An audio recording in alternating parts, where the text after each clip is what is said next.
Way back in the deep woods, there lived an old, scrawny old woman who had the reputation of being the best conjuring woman in the Ozarks. With her bedangled black and gray hair, funny eyes, one yeller and one green, and her crooked nose, old Betty was not a pretty picture, but she was the best there was at fixing what ailed a man, and that was all that counted. Old Betty's house was full of herbs, roots, and bottles filled with conjuring medicine. The walls were lined with strange books, brimming with magical spells. Old Betty was the only one living in the holler who knew how to read them.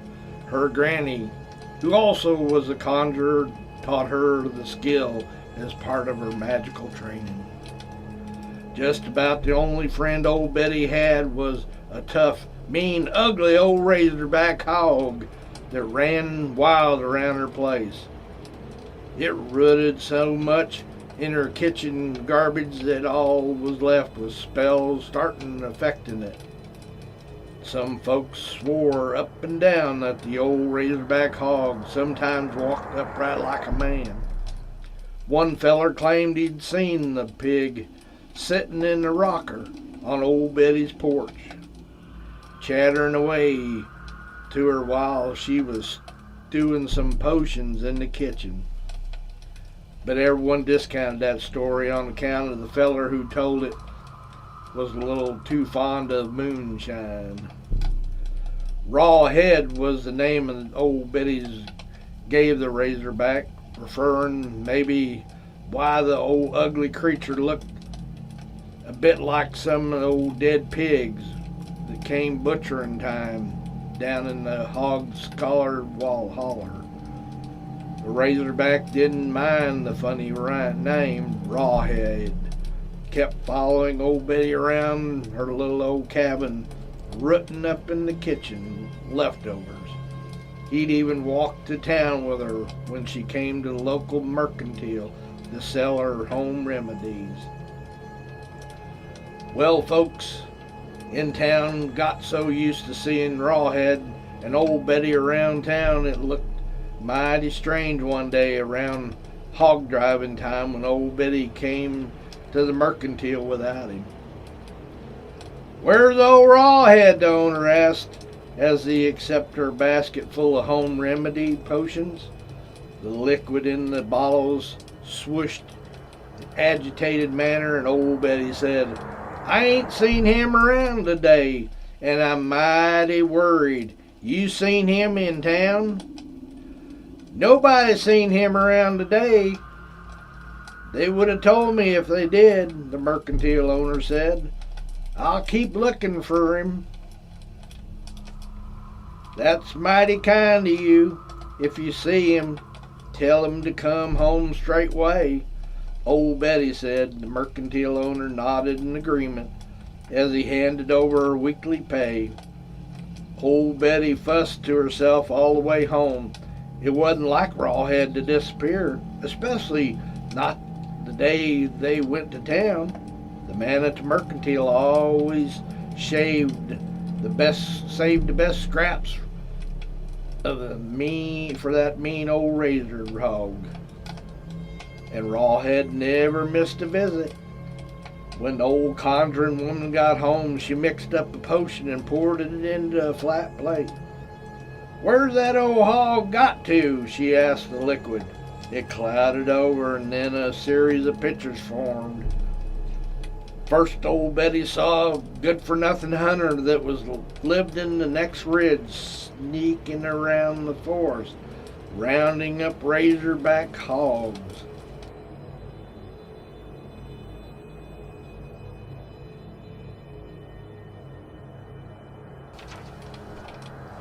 Didn't belong to him. One of the hogs was Rawhead. When she saw him taking the hogs down to the hog-skulled holler, where folks from the next town were slaughtering their razorbacks, she saw her hog, Rawhead, slaughtered with the rest of the pigs and hung up for gutting. The final picture in the liquid was a pile of bloody bones, and that had once been her hog, and his scraped clean head lying with the other hogs in a pile. Old Betty was infuriated by the death of her old friend. It was murder to her, plain and simple. Everyone in 3 counties knew Rawhead was her best friend, and that lazy hog stealing good-for-nothing hunter on that ridge over there was going to pay for slaughtering him. Now old Betty tried to practice white conjuring most of the time, but she knew the dark secrets too. She pulled out the old secret book her granny had given her and turned to the very last page. She lit several candles, put them around the plate, contained the liquid pitcher of Rawhead and his bloody bones. She began to chant, "Rawhead and bloody bones, Rawhead and bloody bones." The light from the windows disappeared, as if the sun had been snuffed out like a candle. Dark clouds bellowed into the clearing where old Betty's cabin stood, and the howl of dark spirits could be heard in the wind that plummeted the treetops. "Rawhead and bloody bones, Rawhead and bloody bones," Betty continued to chant, until a bolt of silver lightning left the plate and streaked out through the window, heading in the direction of Hogskull Waller. When the silver light struck Rawhead's severed head, which was piled on the hunter's wagon with all the other hog heads, it tumbled to the ground, rolled until the wagon rumbled away toward the ridge where he lived. The enchanted Rawhead called out, "Bloody bones, get up and dance!" Immediately the bloody bones reassembled himself into a skeleton of a razorback hog walking upright, as Rawhead had often done when he was alone with the old Betty. The head hopped on top of the skeleton. Rawhead went searching through the woods for weapons to use against the hunter. He borrowed the sharp teeth of a dying panther, the claws off of a dead bear, and the tail from a rotten raccoon, and put them over his skinned head and bloody bones. Then Rawhead headed up the track towards the ridge, looking for the hunter who had slaughtered him. Rawhead slipped past the thief on the road and slid into the barn where the hunter kept his horse and wagon. Rawhead climbed up into the loft, waiting for the hunter to come home. It was dusk when the old hunter drove into the barn and unhitched his horse. The horse snorted in fear, sensing the presence of old Rawhead in the loft. Wondering what was disturbing this unusually calm horse, the hunter looked around and saw a large pair of eyes staring down at him from the darkness in the loft. The hunter frowned, looking. It was one of the local kids fooling around in his barn. "Land of Goshen, what have you got those big eyes for?" he snapped, thinking the kids were trying to scare him with some crazy mask. "To see your grave," Rawhead rumbled very softly. The hunter snorted irritably and put his horse into the stall. "Funny, ha ha," the hunter said. When he came out of the stall, he saw Rawhead as he crept forward a bit further. Now his luminous yellow eyes and his bare claws could clearly be seen. "Land of Goshen, what have you got those big claws for?" he snapped. "You look hideous." "To dig your grave," Rawhead intoned softly. His voice was deep and rumbling and raised the hairs on the back of the hunter's neck. He stirred uneasily, not sure how the crazy kid in this loft could have made such a scary sound. If it really was a crazy kid. Feeling a little spooked, he hurried to the door and let himself out of the barn. Rawhead slipped out of the loft and climbed down the side of the barn behind him with a nary rustle and revealed his presence. Rawhead raced through the trees and up the path to the large moonlight rock. He hid in the shadows of the huge stone so that the only thing showing was his gleaming yellow eyes, his bear claws, and his raccoon tail. When the hunter came level with the rock on the side of the path, he gave startled, yelped. Staring at Rawhead, he gasped, "You nearly knocked the heart right out of me, you crazy kid, land of Goshen. What have you got that crazy tail for?" "To sweep your grave, Rawhead boomed. His enchanted voice echoed through the woods, getting louder and louder with each echo.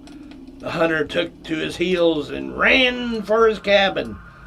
He raced past the old well house, past the woodpile, over the rotten fence and into his yard. But Rawhead was faster. When the hunter reached his porch, Rawhead leaped from the shadows and loomed above him. The hunter stared in terror at Rawhead's gleaming yellow eyes and that ugly razorback hog head. His bloody bone skeleton with its long bear claws, weeping raccoon tail, and his gleaming sharp panther teeth. "Land of Goshen, what have you got those big teeth for?" he gasped desperately, stumbling backwards from the terrible figure before him. "To eat you up, like you wanted to eat me," Rawhead roared. Descending upon the good-for-nothing hunter, murdering thief gave one long scream in the moonlight. Then there was a silence, a sound of crunching. Nothing more was ever seen or heard from the lazy hunter who lived in the ridge. His horse had also disappeared that night, but sometimes folks could see Rawhead roaming through the forest in the company of his old friend, Old Betty.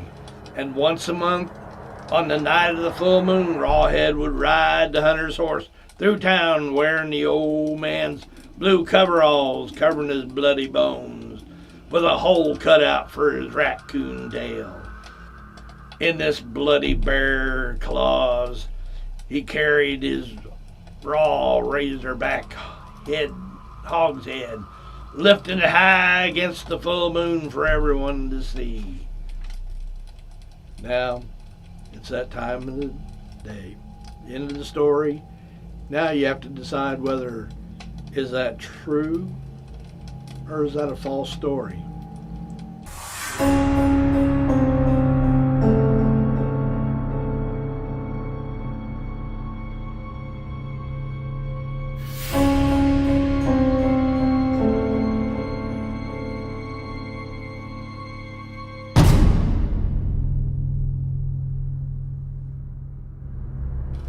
Well, have you all figured it out yet? The story was false, and I want to thank you for watching.